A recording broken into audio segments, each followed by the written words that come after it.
Chapter 10. The Family Begins to Starve. During the next 2 weeks, the weather turned very cold. First came the snow. It began very suddenly one morning, just as Charlie Bucket was getting dressed for school.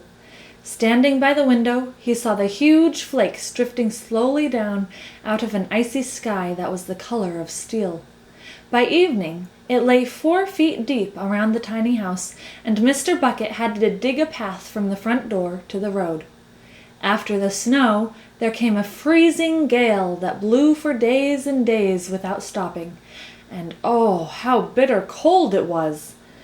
Everything that Charlie touched seemed to be made of ice, and each time he stepped outside the door, the wind was like a knife on his cheek. Inside the house, little jets of freezing air came rushing in through the sides of the windows and under the doors, and there was no place to go to escape them. The 4 old ones lay silent and huddled in their bed, trying to keep the cold out of their bones. The excitement over the golden tickets had long since been forgotten. Nobody in the family gave a thought now to anything except the 2 vital problems of trying to keep warm and trying to get enough to eat. There is something about very cold weather that gives one an enormous appetite. Most of us find ourselves beginning to crave rich, steaming stews and hot apple pies and all kinds of delicious warming dishes. And because we are all a great deal luckier than we realize, we usually get what we want, or near enough. But Charlie Bucket never got what he wanted because his family couldn't afford it. And as the cold weather went on, he became ravenously and desperately hungry. Both bars of candy, the birthday one and the one Grandpa Joe had bought, had long since been nibbled away, and all he got now were those thin, cabbagey meals 3 times a day. Then all at once, the meals became even thinner. The reason for this was that the toothpaste factory, the place where Mr. Bucket worked, suddenly went bust and had to close down. Quickly, Mr. Bucket tried to get another job, but he had no luck. In the end, the only way in which he managed to earn a few pennies was by shoveling snow in the streets. But it wasn't enough to buy even 1/4 of the food that 7 people needed. The situation became desperate.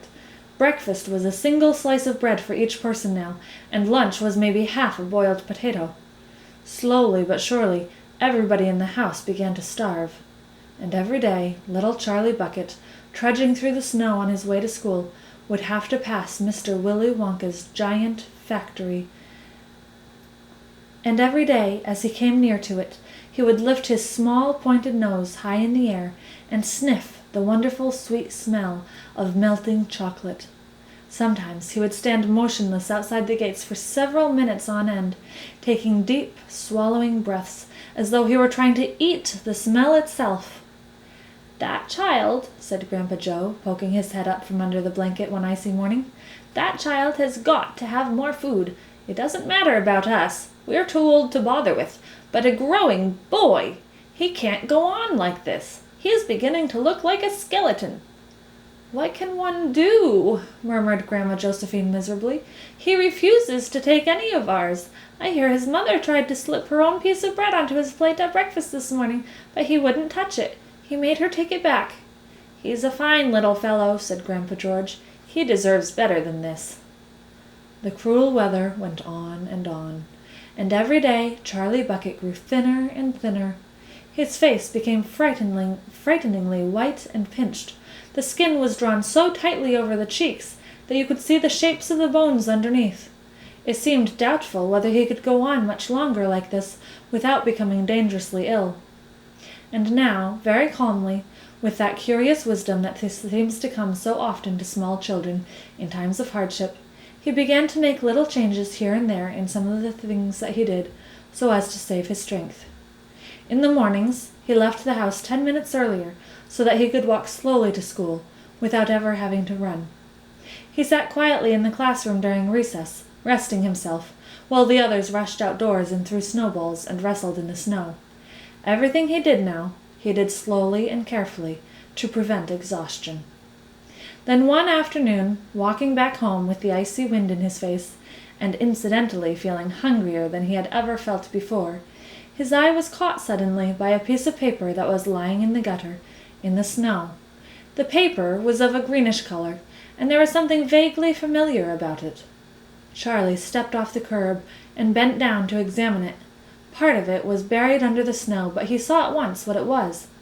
It was a $1 bill. Quickly he looked around him. Had somebody just dropped it? No, that was impossible because of the way part of it was buried. Several people went hurrying past him on the sidewalk, their chins sunk deep in the collars of their coats, their feet crunching in the snow. None of them was searching for any money. None of them was taking the slightest notice of the small boy crouching in the gutter. Then was it his, this $1? Could he have it? Carefully, Charlie pulled it out from under the snow. It was damp and dirty, but otherwise perfect. A whole $1. He held it tightly between his shivering fingers, gazing down at it. It meant one thing to him at that moment, only one thing. It meant food. Automatically, Charlie turned and began moving toward the nearest shop. It was only 10 paces away. It was a newspaper and stationery store, the kind that sells almost everything, including candy and cigars. And what he would do, he whispered quickly to himself. He would buy one luscious bar of candy and eat it all up, every bit of it, right then and there, and the rest of the money he would take straight back home and give to his mother.